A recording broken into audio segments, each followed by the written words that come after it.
নমস্কার বন্ধুরা, cook with শিখা রান্নাঘরে সকলকে স্বাগত। আজ রান্না করব একটি নর্থ ইন্ডিয়ান রেসিপি, রাজমা মশলা। এই রাজমা মশলা আমরা ধাবা বা রেস্টুরেন্টে গিয়ে খেয়ে থাকি। আর এই রাজমা মশলা রুটি, পরোটা, নান, জিরা রাইসের সাথে খেতে কিন্তু দুর্দান্ত লাগে, খেতে কিন্তু দারুণ হয়। তো সেই ধাবা স্টাইল রাজমা মশলা চলুন আজ বাড়িতে বানিয়ে নিই, খুব সহজে ঘরে থাকা কিছু মশলা দিয়ে। আর খেতে কিন্তু একদমই ধাবা বা রেস্টুরেন্টের মতোই হয়। আর এখন যেহেতু উৎসবের মরশুমে সবসময় সবজি, ভাত, মাছ খেতে ভালো লাগে না, তো টেস্ট বদলের জন্য কিন্তু এই একটা দিন এইভাবে এই ধাবা স্টাইল রাজমা মশলা রান্না করে কিন্তু জিরা রাইসের সঙ্গে খাওয়া যেতেই পারে। তো চলুন দেখে নেওয়া যাক। তো আমি এখানে 500 গ্রাম মতো রাজমাকে সারা রাত ধরে ভিজিয়ে নিয়ে তারপর প্রেশার কুকারে 4টে সিটি দিয়ে দেখুন রাজমাটাকে সেদ্ধ করে নিয়েছি। আর এরকম করেই কিন্তু সেদ্ধটা করে নিতে হবে। এরপর আমি গ্যাসের উপর একটা কড়াই বসিয়ে দিয়েছি, তারপরে আমি সাদা তেল দিয়ে দিলাম বেশ কিছুটা।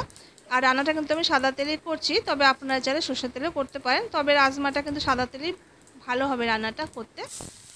এরপর আমি ওই গরম তেলের মধ্যে 1 টিস্পুন জিরে ফোড়ন দিয়ে দিয়েছি। এবার জিরেটা একটু ভাজা ভাজা হয়ে যাওয়ার পর এখানে আমি দুটো মিডিয়াম সাইজের পেঁয়াজ একদম মিহি করে কুচি কুচি করে কেটে নিয়ে দিয়ে দিয়েছি। এবার পেঁয়াজটা দিয়ে তেলের মধ্যে মিনিট 3-4 মতো একটু নাড়াচাড়া করে ভেজে নেব। পেঁয়াজটা দিয়ে নাড়াচাড়া করে একটু ভেজে নেওয়ার পর এরপর আমি যেটা দেব সেটা হচ্ছে এখানে 2 টিস্পুন পরিমাণ আমি আদা বাটা দিয়েছি, আর 1 টিস্পুন পরিমাণ একটু রসুন বাটা দিয়েছি। আদা বাটার পরিমাণটা কিন্তু একটু বেশি দিতে হবে। এবার আদা রসুনটা দিয়ে পেঁয়াজের সঙ্গে খুব ভালো করে নাড়াচাড়া করে একটু ভেজে নেব, যতক্ষণ না পর্যন্ত আদা রসুনের যেটা কাঁচা গন্ধ আসে সেই কাঁচা গন্ধ চলে যাওয়া পর্যন্ত আমি একটু ভেজে নিলাম। এরপর আমি একে একে এর মধ্যে গুঁড়ো মশলা অ্যাড করে দেবো। তো আমি এখানে 1/2 টিস্পুন হলুদের গুঁড়ো দিয়ে দিয়েছি, 1 টিস্পুন লাল লঙ্কা গুঁড়ো দিয়েছি, 1 টিস্পুন এখানে জিরে গুঁড়ো দিয়েছি, 1 টিস্পুন এখানে আমি ধনে গুঁড়ো দিয়ে দিলাম, আর এখানে টেস্ট হিসাবে লবণটা দিয়ে দিয়েছি। এরপর এই মশলাটাকে নাড়াচাড়া করে খুব ভালো করে এটাকে কষিয়ে নেব। আর আপনারা চাইলে কিন্তু এখানে 1 টিস্পুন পরিমাণ একটু কাশ্মীরি লঙ্কা গুঁড়ো কিন্তু দিতে পারেন, তাতে কিন্তু কালারটা বেশি রিচ আসবে। এবার মশলাটা দিয়ে নাড়াচাড়া করে একটু নেওয়ার পর এবার আমি এখানে একটা টমেটো পিউরি বানিয়ে রেখেছিলাম, সেই টমেটো পিউরিটা দিয়ে দিয়েছি। এবার টমেটো পিউরিটা দিয়ে মশলার সঙ্গে খুব ভালো করে একটু নাড়াচাড়া করে এটাকে একটু কষিয়ে নেব।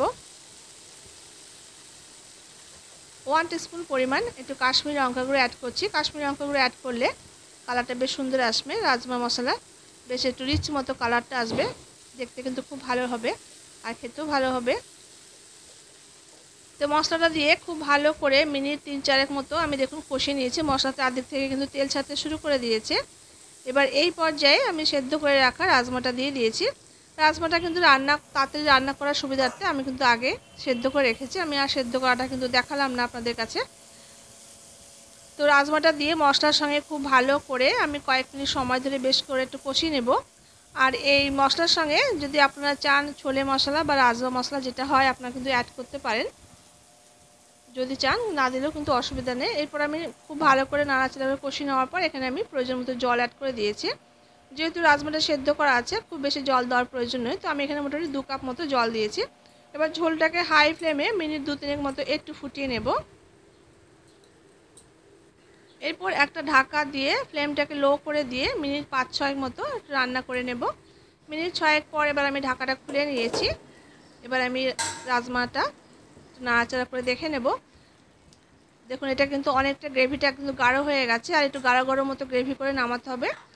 এরপর আমি নামানোর আগে 1 টিস্পুন পরিমাণ একটু গরম মশলা গুঁড়ো ছড়িয়ে দিচ্ছি, আর একটু ধনেপাতা কুচি ছড়িয়ে দিয়ে নামাতে হবে। তো ধনেপাতাটা কিন্তু অবশ্যই দিতে হবে, তাহলে কিন্তু ভালো লাগবে। আর এর সাথে যদি আপনারা চান যদি এক টুকরো বাটার কিন্তু আপনারা দিয়ে দিতে পারেন, তো আমি আর দিলাম না। তো বাটারটা যেহেতু খুব একটা পছন্দ করে না আমাদের বাড়িতে খাওয়াটা, তো আমি দিলাম না, তবে আপনারা চাইলে কিন্তু অবশ্যই দিতে পারেন। রান্নাটা কিন্তু আমার একদম তৈরি হয়ে গেছে।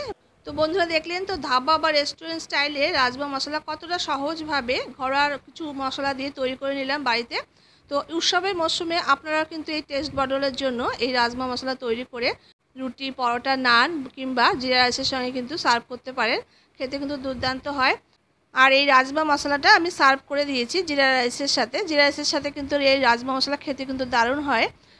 সব সময় তো ঘরে খাবারগুলো খেতে ভালো লাগে না, মাঝে মাঝে এই সব ধাবা বা রেস্টুরেন্ট স্টাইলের ডিশগুলো বাড়িতে বানিয়ে নিতে পারেন খুবই সহজে। ঘরে থাকা কিছু মশলা দিয়েই কিন্তু বানিয়ে নেওয়া যায়। আর মুখেরও স্বাদ বদল হয়, খেতেও ভালো লাগে। তো আশা করছি রেসিপিটা ভালো লেগেছে। ভালো লাগলে অবশ্যই লাইক করবেন, শেয়ার করবেন। আর যারা নতুন দেখছেন চ্যানেল, ভালো লাগলে চ্যানেলটিকে সাবস্ক্রাইব করে সাথে থাকবেন। দেখা হচ্ছে পরবর্তী রেসিপির সঙ্গে। ততক্ষণের জন্য সবাই খুব ভালো থাকবেন, সুস্থ থাকবেন। ধন্যবাদ।